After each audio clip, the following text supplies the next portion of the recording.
श्रोतेहो नमस्ते. आपल्या सर्वांना शुभ दिवस. श्रोतेहो, जीवन हा केवळ दिवसांचा प्रवास नसतो, तो अनुभवांचा, जाणीवांचा आणि सतत घडत राहणाऱ्या बदलांचा प्रवास असतोय. प्रत्येक दिवस आपल्याला काहीतरी देऊन जातो. कधी एखादी भेट, कधी एखादा धडा, कधी एखादा प्रश्न, कधी एखादं उत्तर सुद्धा. आपण पुढे चालत राहतो, पण मागं वळून पाहिल्यावर लक्षात येतं की घडवणारे मोठे प्रसंग नसतात, तर नकळत मनात साठलेले छोटे छोटे अनुभव सुद्धा असतात. श्रोतेहो, माणसाच्या आयुष्यातील प्रत्येक वळण हे काहीतरी शिकवून जात असते. काही क्षण आपल्याला नम्र बनवतात, काही प्रसंग खंबीर बनवतात, तर काही भेटी मन अधिक समृद्ध करून जातात. श्रोतेहो, काळ सतत पुढे सरकत असतो, पण त्याच काळात आपण घेतलेल्या जाणीवाच या आपल्या व्यक्तिमत्वाला आकार देत असतात. श्रोतेहो, या धावपळीच्या युगात माणूस सगळं काही मिळवण्याच्या प्रयत्नात असतोय, पण स्वतःशी काही क्षण संवाद साधण्याचं मात्र तो विसरून जातो. बाहेरच्या जगात आवाज इतका वाढलाय की मनाचा आवाज अनेकदा ऐकूच येत नाही. म्हणूनच श्रोतेहो, कधी कधी थांबणं, विचार करणं आणि स्वतःच्या अंतरंगाशी भेटणंही तितकंच आवश्यक असतंय. श्रोतेहो, शब्दांची खरी ताकद त्यांच्या लांबीमध्ये नसते, तर ते मनात निर्माण करणाऱ्या विचारांमध्ये असते. काही क्षणभर कानावर पडतात आणि निघून जातात, तर काही शब्द आयुष्यभर मनात घर करून राहतात. ते प्रत्येक वेळी नव्यानं भेटतात, नव्यानं अर्थ देतात आणि नव्यानं जगण्याची प्रेरणा देतात. श्रोतेहो, आजचा हा क्षण सुद्धा अगदी तसाच अर्थपूर्ण ठरो. म्हणून मन शांत ठेवा, विचारांना मोकळं होऊ द्या आणि प्रत्येक क्षण नव्या जाणीवेनं अनुभवण्याची तयारी ठेवा. बघ, पटतंय का? पटलं तर नक्की विचार करा. चला, आजही आपल्यासाठी सुंदर विचारांची ही शिदोरी, ही मालिका अशीच पुढे घेऊन आलोय. चला, करूया सुरुवात सुंदर विचारांना, सुंदर सुविचारांना. आयुष्य म्हणजे श्वासांची संख्या नव्हे, तर आठवणींचा खजिना आहे. असं जगा की तुमच्या जाण्यानंतर लोक तुमच्या संपत्तीचे नव्हे, तर तुमच्या माणुसकीची, प्रेमाची आणि चांगुलपणाची आठवण काढतील.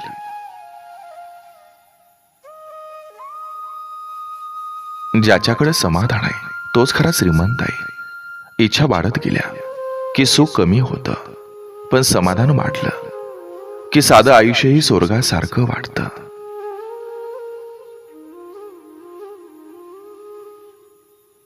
कर्माची फळे उशिरा मिळाली तरी ती नक्की मिळतात. म्हणून चांगलं कर्म करत राहा, कारण प्रत्येक कृतीचं उत्तर आयुष्य एक दिवस नक्की देतं. स्वाभिमान कधीच विकत मिळत नाही. तो आपल्या प्रामाणिकपणानं, कष्टानं आणि चारित्र्यानं कमवावा लागतो. स्वाभिमान जपा, पण अहंकाराला कधी जवळ करू नका.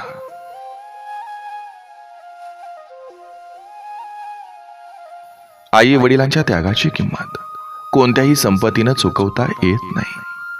त्यांच्या पायाशी बसून मिळणारं आशीर्वाद हेच आयुष्याचं सर्वात मोठं भाग्य असतं.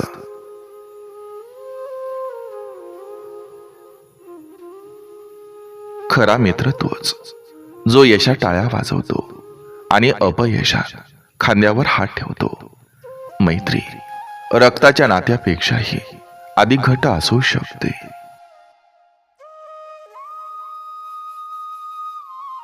संयम म्हणजे गप्प बसणे नव्हे, तर योग्य वेळेची वाट पाहण्याची ताकद होय. गाहीन अनेक संधी निसटतात, पण संयमानं अनेक स्वप्न पूर्ण होतात.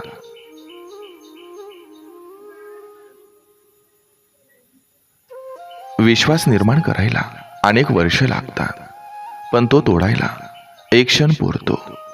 म्हणून शब्द देण्यापूर्वी विचार करा आणि दिलेला शब्द पाळण्यासाठी आयुष्यभर प्रयत्न करा.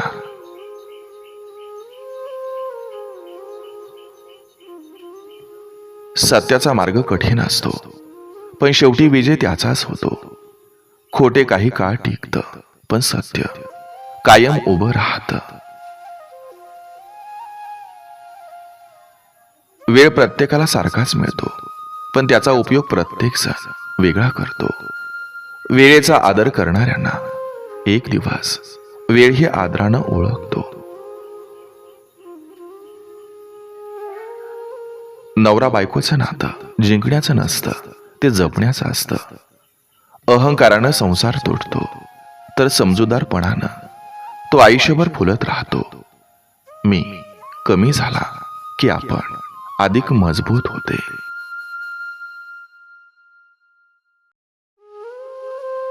घर मोठं असणं म्हणजे श्रीमंती नव्हे, तर त्या घरात प्रेम, आदर आणि हसणारे चेहरे असणं ही खरी श्रीमंती आहे.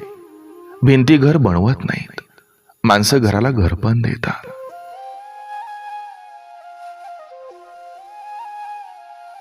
संसार हा सुख दुःखाचा मेळा आहे. प्रत्येक दिवस सणासारखा नसतो आणि प्रत्येक रात्र दुःखाचीही नसते. समजूतदारपणा, संयम आणि प्रेम यावरच संसाराची खरी इमारत उभी असते. ज्ञान हरवलं तर पुन्हा मिळू शकतं. पैसा हरवला तर कमावता येतो, पण चारित्र्य हरवलं तर विश्वास कायमचा तुटतो. चारित्र्य हीच माणसाची सर्वात मोठी ओळख असते.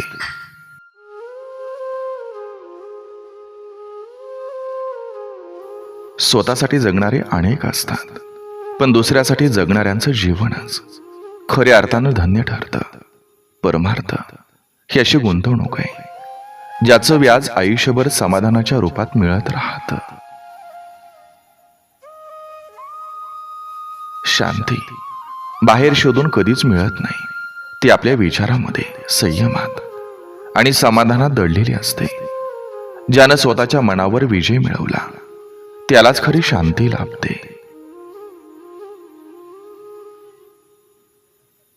क्षमा म्हणजे पराभव नव्हे, तर मनाचा विजय आहे. सूड मनाला जाळतो, पण क्षमा मनाला मुक्त करते. ज्याच्याकडे क्षमा करण्याची ताकद आहे तोच खरा बलवान असतो. दया ही कमजोरी नसून माणुसकीचं सर्वोच्च रूप आहे. दुसऱ्याच्या डोळ्यातील अश्रू पोचण्यासाठी पुढं आलेला हात देवाच्या प्रार्थनेत जोडलेल्या हातापेक्षा अधिक पवित्र असतो.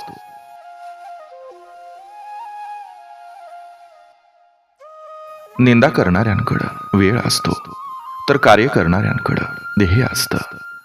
जगात जितकं मोठं कार्य कराल तितकी टीकाही वाढेल. म्हणून निंदेला उत्तर शब्दांनी नव्हे, तर आपल्या कार्यानं द्या.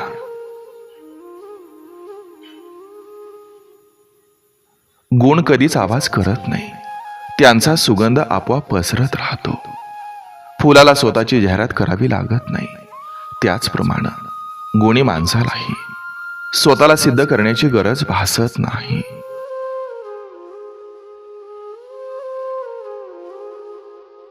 प्रेम म्हणजे फक्त सोबत राहणं नाही, तर एकमेकांच्या आनंदात आनंदी होणं आणि दुःखात खंबीरपणे उभं राहणं. जिथं स्वार्थ संपतो तिथून खऱ्या प्रेमाची सुरुवात होते.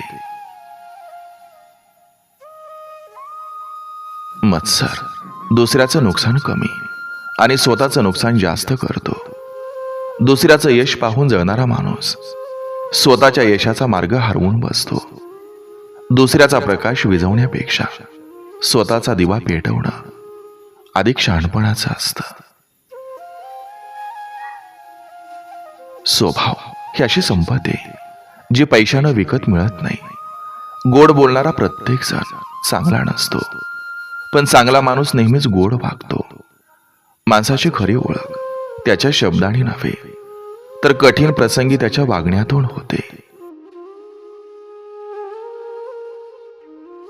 चेहऱ्याचं सौंदर्य काळाच्या ओघात कमी होतं, पण मनाचं सौंदर्य काळासोबत अधिक तेजस्वी होत जातं. सुंदर चेहरा काही क्षण मोहवतो, तर सुंदर स्वभाव आयुष्यभर मनात घर करतो.